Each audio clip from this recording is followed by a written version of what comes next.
Hello everyone and welcome back to my Bold and Beautiful 29 YouTube channel. I hope you guys are having a wonderful day. Before we start, please hit the subscribe button and give this video a thumbs up. Finn got quite the shock. Hayes' former schoolteacher Ms. Dillon arrived at the Shin house to apologize to the good croaker for leveling his son Luna like a hotcake. Finn took the news well, considering the circumstances. But Dillon's visit could be what energized Luna's father to start asking questions about her death. When the LAPD verified Luna was dead and gone, everyone was so relieved they didn't watch to ask for any details. But Dillon's concession could change that. Finn will reportedly be rattled after coming face to face with the person that killed Luna with their auto. He might indeed decide that he wants some check and communicate the morgue to bandy cremation or burial arrangements. Poppy and Lee made it veritably clear that they weren't interested in anything that had to do with Luna, and her own mama blazoned she was happy she was gone. Still, it's going to have to be her father, if anyone is going to do the right thing and take care of Luna's final arrangements. Right now Luna's remains are presumably still at the morgue, staying to be claimed. Luna isn't really dead. When Finn goes looking for her body to arrange a burial, the verity is going to come out. Or he'll at least find an indication pointing to a cover-up or another fake death. Dillon's recent stint might have just opened a huge can of worms. Speaking of dead Luna, where is her body? Do you suppose Finn will figure out the verity after drooling with Dillon? Eric is acting nearly exactly as he did 2 times agone. When he knew he'd a mysterious, fatal complaint whose main symptom was coughing up blood and a lot of nosebleeds.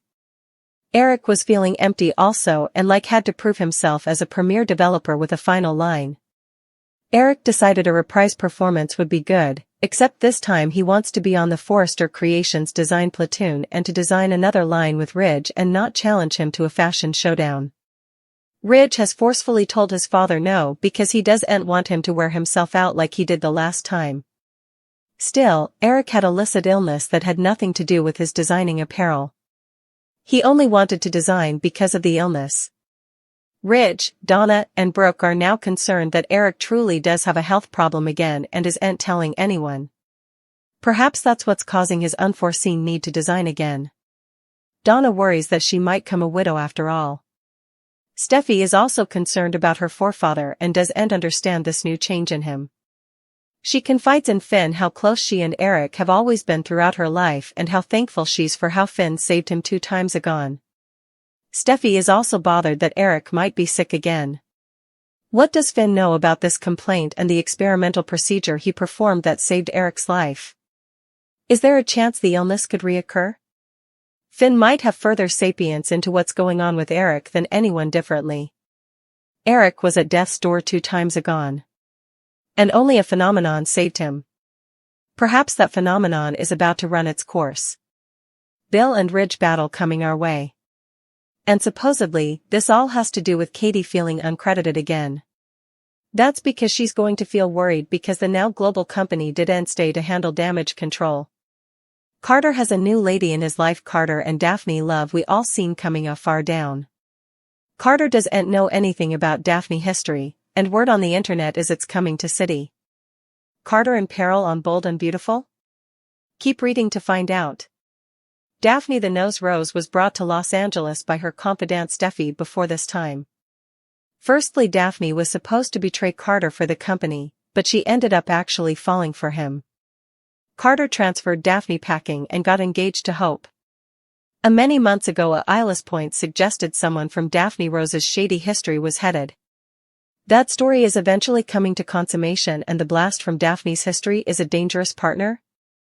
Carter tends to play it safe with his loves. The big achievement at Forrester Creations was the craziest thing the character has done in the once decade. He could be in over his head with Daphne Rose and not indeed know it. A beautiful and mysterious woman like her presumably has been involved with some important men over the times. Daphne could have a secret family or another relative coming to city. They've a bone to pick with Carter? Bill pays Ridge Forrester a visit. Bill has a dismissal to grind with his old nemesis, and someone is going to pay for hurting his Katie's passions at Forrester Creations. After months of laying down the root, Bill's dreams came true. Now that Beatty is back on, Bill is determined to be the stylish hubby he has ever been. When Bill learns that Ridge brought in a new PR platoon behind Katie's back and told her to take some time off, his blood will boil. Bill is going to march over to Forrester Creations and defy his woman's master. Bill and Ridge's armistice is falling piecemeal at the seams. Will the men be at war again by New Year's? Bill is going to freak out on his woman's master, but he also uses Katie's severance to his advantage. Bill wants the Spencer family back together and working at Spencer Publications.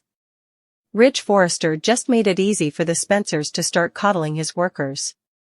Bill will offer Katie a new position at his publishing company, and presumably a generous payment that she can't turn down. However, their plan has officially boomeranged, if Ridge and Brooke really were just trying to help Katie.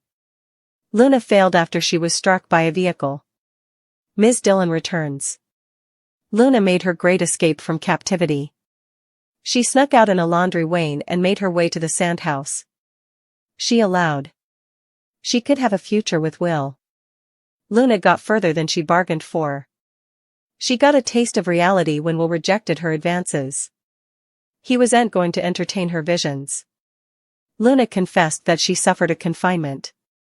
Also, she fled once the authorities arrived. She allowed. She could overrun the police and utmost of Los Angeles, who were searching for her. When she stepped onto the road, an forthcoming vehicle approached. The auto ended her plot and life suddenly. Elektra gets a surprise caller. She allowed. Her history with Luna was behind her. Elektra is seen working at the office when she gets a surprise visit from her friend Dylan.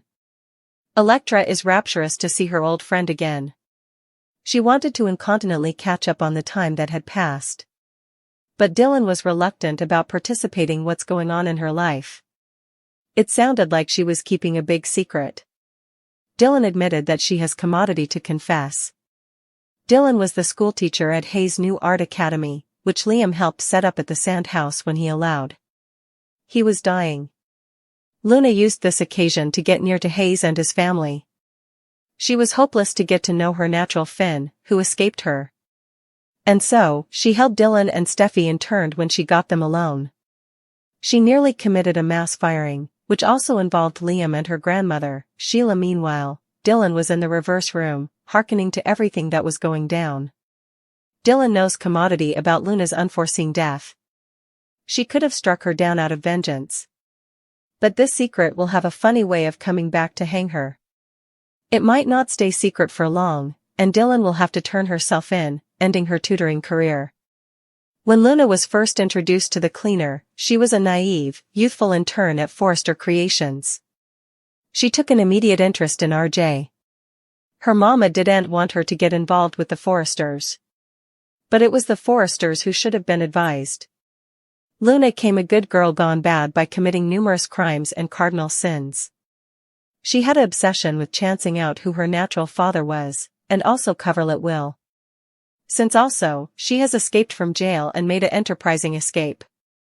This led to a massive hunt that involved the authorities and utmost of Los Angeles. Luna allowed. She secured her freedom until she stepped out in front of an auto. Now, everyone is coming to terms with the loss of Luna's baby and her numerous crimes. As the captions come out, the Forresters can't believe how crazy effects have gotten. Carter noted that Luna was part of their company formerly. Katie would handle this in a snap. But she's taking time out with her family, so he'd to hire an extremity platoon. Katie will be shocked that she's been replaced at Forrester. Everyone's buzzing about Luna, which isn't good. They're not talking about her killer fashion sense, especially her green and black leather suit. They're talking about how she went from FC intern to cold thoroughbred killer overnight. There was an exigency meeting at Forrester Creations. Rich, Brooke, Eric, and Donna spoke to Robin, who's the stylish at extremity operation. This suggests that these stories are doubtful to settle down anytime soon. People can't stop talking about Luna, especially when she was involved with Forrester Creations and some of the men who have worked there. This could boomerang on them. Forrester Creations had to rebuild its character after the achievement attempt by Carter and Hope. Now, They've to deal with Luna, who's still hanging them from further. Thank you for watching this video. And do not forget to like, comment and subscribe.